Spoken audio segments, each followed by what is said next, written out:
Olá, pessoal. Hoje nós vamos dar continuidade no assunto de moldagem funcional em prótese total. Na aula passada, nós vimos a moldagem funcional na primeira etapa, que é o selado periférico.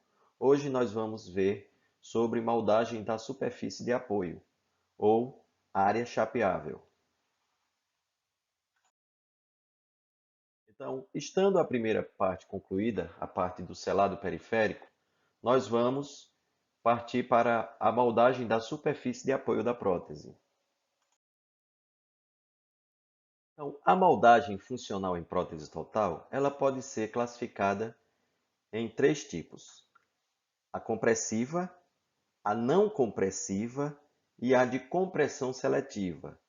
Vamos ver. A compressiva, ela utiliza moldeiras com espaço reduzido para o material de moldagem, ou seja, quando você põe o material de moldagem na moldeira e leva contra os tecidos do paciente, ela molda, dando compressão em todas as áreas. Existe também uma moldagem chamada de semicompressiva ou não compressiva. É quando você tem compressão mínima, ou seja, você tem uma moldeira completamente folgada, onde você vai colocar o material de moldagem nessa moldeira e vai moldar com toda a superfície de maneira passiva, ou seja, com mais folga na moldeira. Existe a que nós trabalhamos atualmente, que é a de compressão seletiva. Essa moldagem de compressão seletiva, ela comprime algumas áreas que são destinadas a receber compressão e deixa aliviadas ou sem compressão algumas áreas que devem ser aliviadas. Vamos ver. Então, o Pendleton, ele sugeriu algumas áreas através de alguns estudos que essas áreas podem receber bastante compressão durante a utilização da prótese e outras áreas que não podem receber compressão, além das áreas intermediárias. Então vamos ver aqui, ó. Nós temos essa região que está numerada de número 1 aqui, que é a zona principal de suporte, ou seja, é a principal zona para receber os esforços que serão transmitidos através da utilização da prótese. Então nós temos aqui essa região que engloba a região mais ou menos dos molares e dos pré-molares, tá? Que é a região que deve receber o principal esforço da prótese.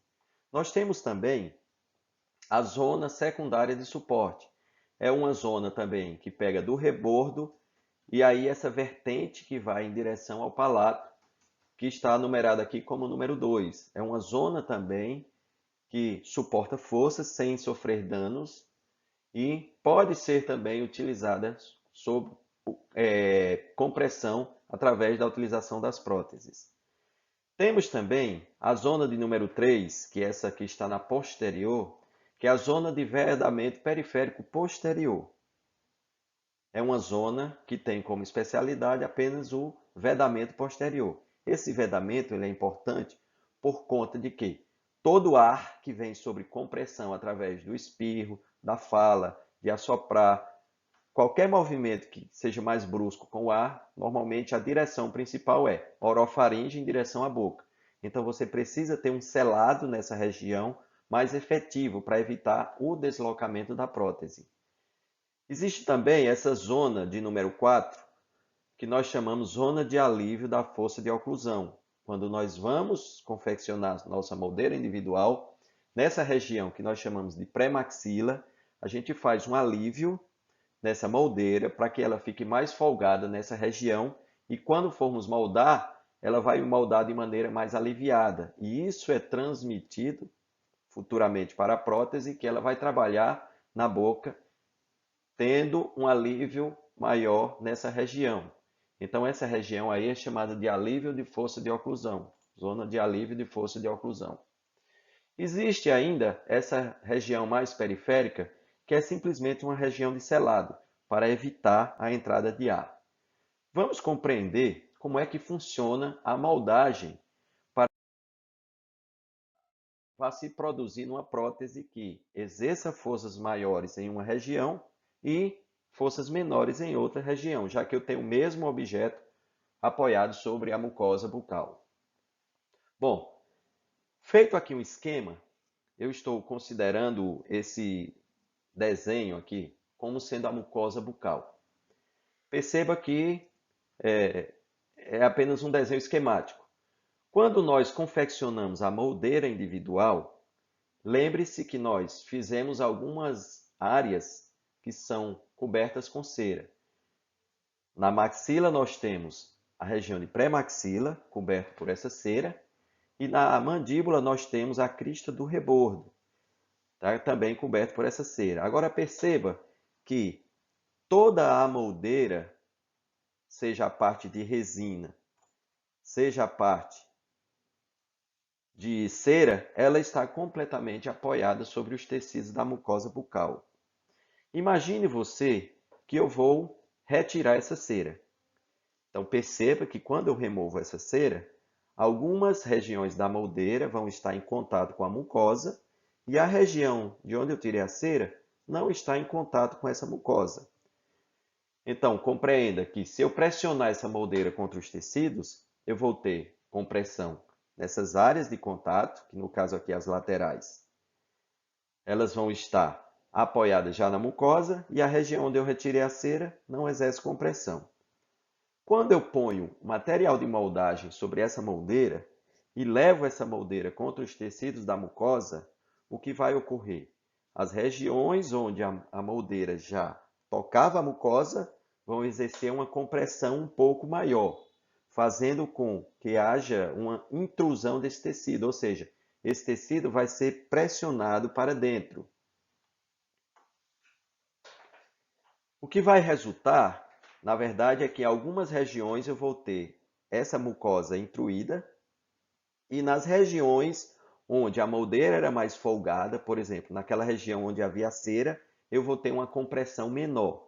Perceba como é que ocorre essa compressão da mucosa. Perceba como é que ela fica durante o momento da moldagem.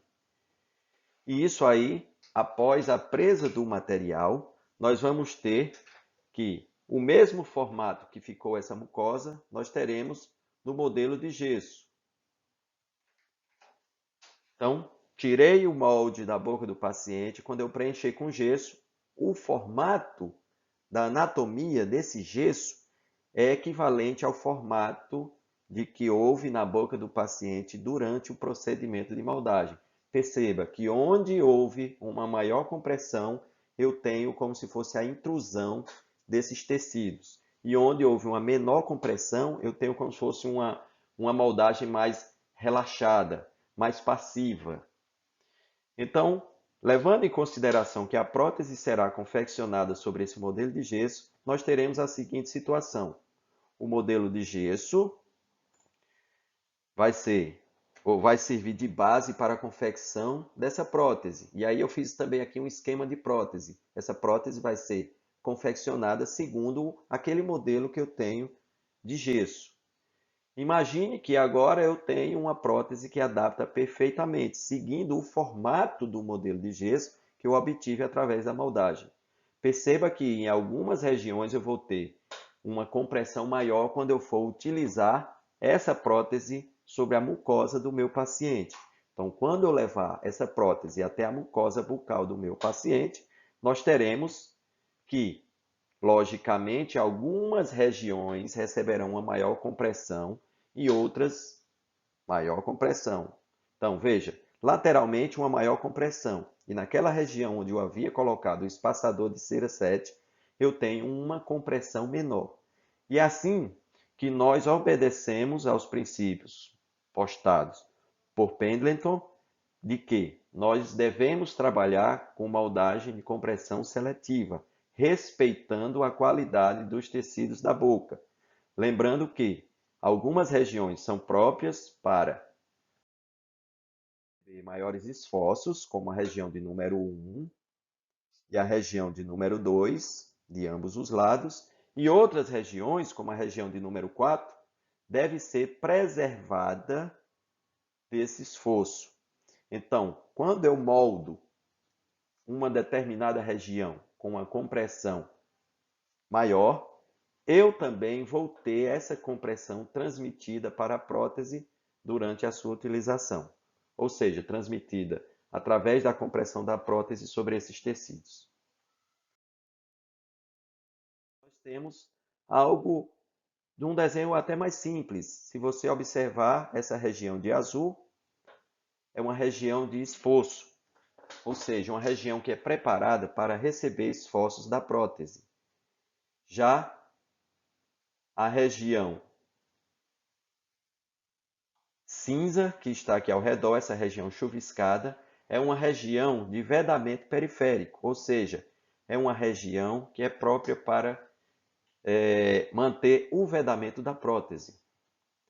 Já essa região que está pintada em verde, que corresponde à crista do rebordo, a parte mais alta do rebordo, essa região que vai de uma papila piriforme de um lado, em forma de U, até a papila piriforme do lado oposto, é uma região de alívio, ou seja, eu preciso fazer um espaçador de cera na moldeira para que durante a moldagem essa região que está delimitada, no caso aí da cor verde, eu vou alterar aqui para a cor vermelha. Então essa região é uma região crítica, não pode receber esforço nem durante a moldagem e também não pode receber esforço durante a utilização da prótese. É uma região que, se receber esforço, vai sofrer uma reabsorção óssea acelerada.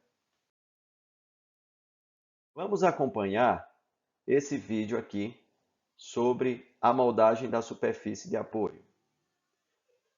Perceba o profissional retirando a cera dessa região de pré-maxila, vaselinando o rosto do paciente para não aderir a alguma sobra de material de moldagem.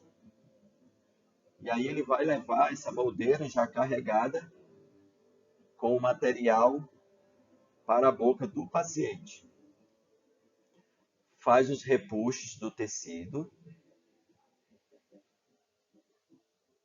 e, por fim, solicita ao paciente que succione o cabo da moldeira. Essa sucção ela promove a adaptação dos tecidos sobre o material de moldagem e sobre a moldeira. Então, com isso aí, eu fiz a moldagem da superfície da área protética. Então, o que é necessário para essa moldagem da superfície? Inicialmente, o preparo da moldeira, que já está com selado periférico. A gente faz uma lavagem, lava bem em água corrente e seca essa moldeira. Retira o alívio de cera da região de rugosidade palatina, forame incisiva e rafo mediana, que no caso da maxila é essa região de pré-maxila. Já na mandíbula, a gente retira essa que corresponde à crista do rebordo. Antes de utilizar o material de moldagem, a gente leva novamente essa moldeira até a boca do paciente para que ele treine, ou o próprio profissional também possa treinar a inserção dessa moldeira numa posição correta. Treina também como é que vai repuxar os tecidos e também treina o paciente para que ele consiga succionar o cabo da moldeira durante esse ato de moldagem. Lembrando que grande parte dos nossos pacientes são pacientes idosos e precisam desse treino prévio para que consigam utilizar suas habilidades na realização e na ajuda ao cirurgião dentista para realizar essa moldagem. Vamos acompanhar aqui mais um trecho de um vídeo sobre essa moldagem da área de superfície da prótese. Utilizando a pasta fenólica, perceba a colocação desse material sobre uma placa de vidro. No caso, a gente está utilizando uma folha de papel como proteção da placa. Manipula o material, deixa de maneira bem homogênea e espalha sobre a superfície a moldeira, envolvendo inclusive a região onde já existe a agulha de baixa pressão.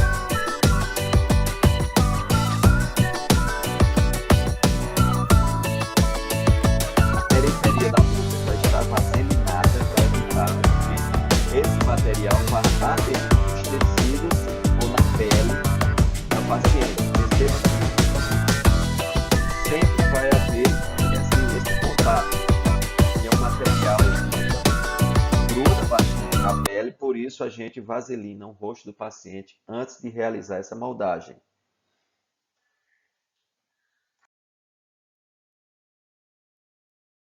Com relação à finalização dessa moldagem, é interessante que se faça o selado palatino posterior. Então, na região posterior, nós vamos realizar um novo ato de moldagem, dessa vez utilizando cera. Então, só recapitulando. Nesse desenho aqui que eu tenho, dessa moldagem, perceba que eu tenho a moldeira individual feita em resina acrílica. Nessa região posterior, ou na região desse selado palatino posterior, eu já tenho sobre a moldeira de resina acrílica uma camada de Godiva, uma camada de pasta zinco-enólica.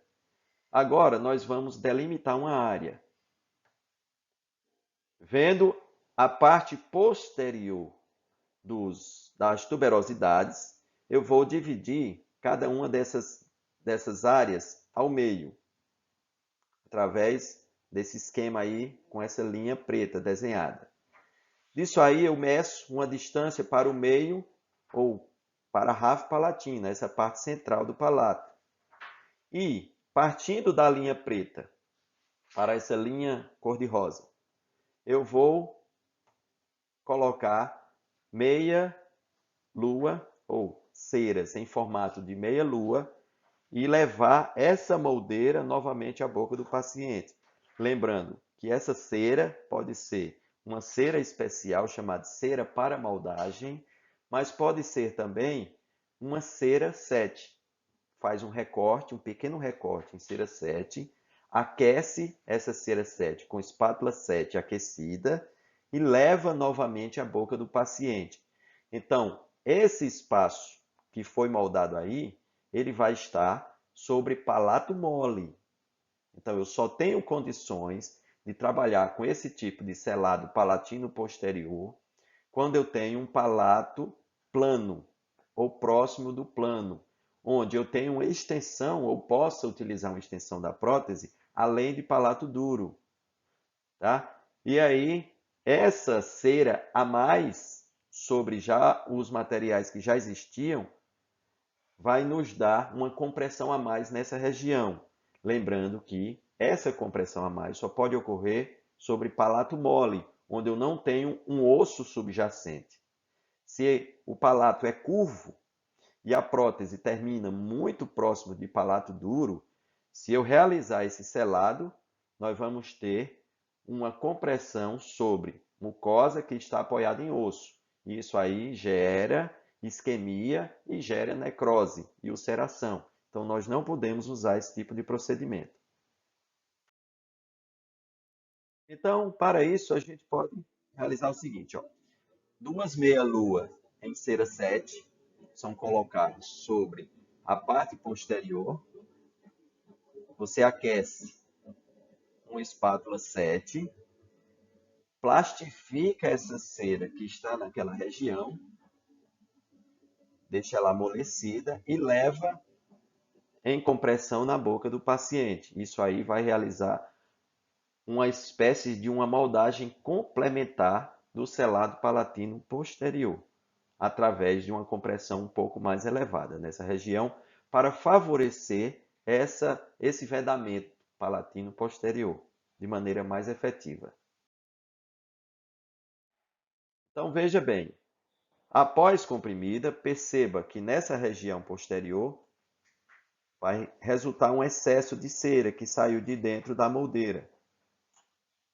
Esse excesso ele é dispensável, você pode retirar através do uso de uma espátula do tipo Lecron aquecida, e aí ao final você vai ter o seu molde com esse preenchimento de cera naquela região. Isso vai deixar mais efetivo esse selado posterior. Após o término dessa moldagem, nós vamos partir para o encaixamento do molde superior. O encaixamento é necessário para que você tenha um modelo de gesso que copie toda a área de superfície que foi moldada, mas também que você tenha a cópia dessa região de rebordo, Ou seja, você precisa ter o gesso preenchendo todo o seu molde, a parte interna, recobrindo as bordas desse molde e avançando um pouco para fora. Então, todo selado, todo o encaixamento, ele deve permitir que o gesso desça através dessas laterais em torno de 3 a 5 milímetros.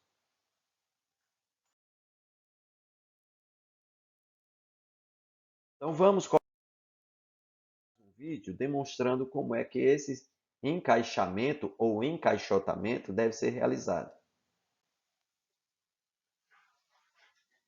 Então, inicialmente, a utilização da cera utilidade a em torno de 1 centímetro, 0,8 a 1 centímetro de cera utilidade, aquela cera que tem uns 5 milímetros de espessura e ela é mais amolecida do que a cera 7.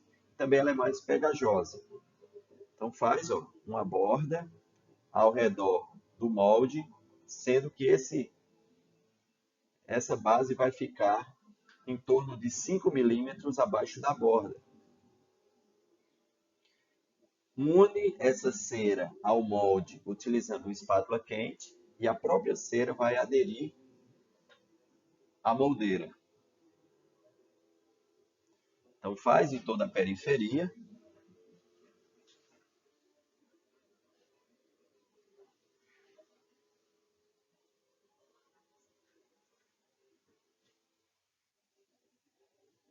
Para que não haja o vazamento de gesso para fora do molde, eu preciso ter isso aí bem aderido. Depois de fazer toda a periferia, na região anterior, eu vou fazer a região posterior. Então, recorda, eu aconselho aquecer um pouco essa cera na lamparina, na chama da lamparina, para adaptar na região posterior.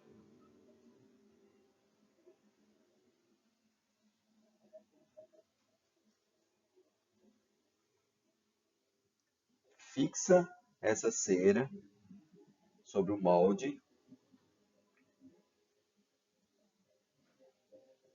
Pode utilizar, como eu falei, a própria cera aquecida com essa espátula, ou pode utilizar também cera 7, aquela que deixamos dissolvida na concha para cera. Une essas partes e em seguida você vai remover os excessos.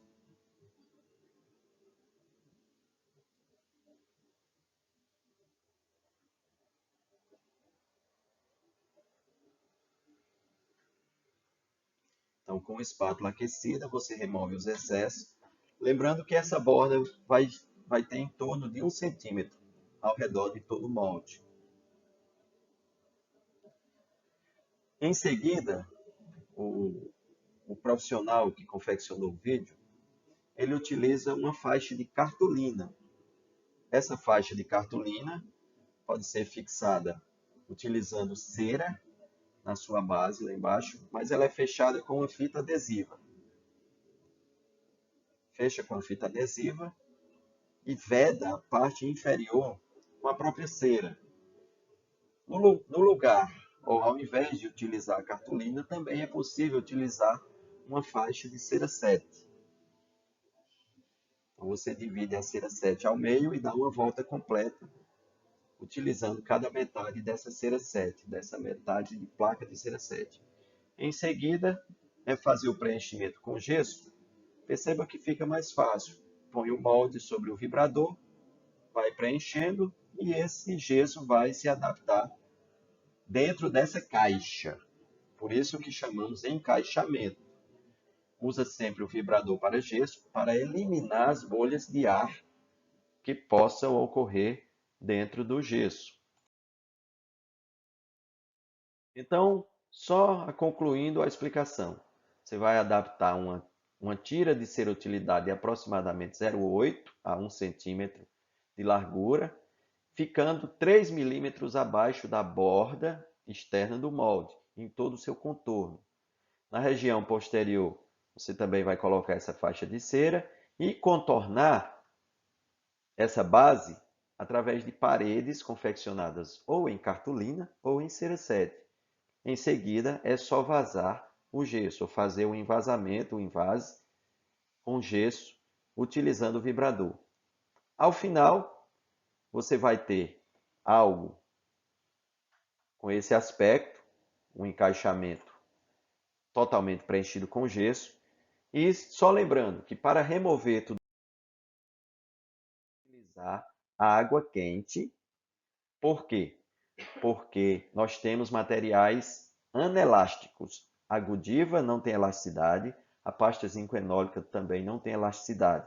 Então eu preciso ter algo que possa amolecer esses materiais e só assim consigo tirar o modelo de gesso que está contido ali.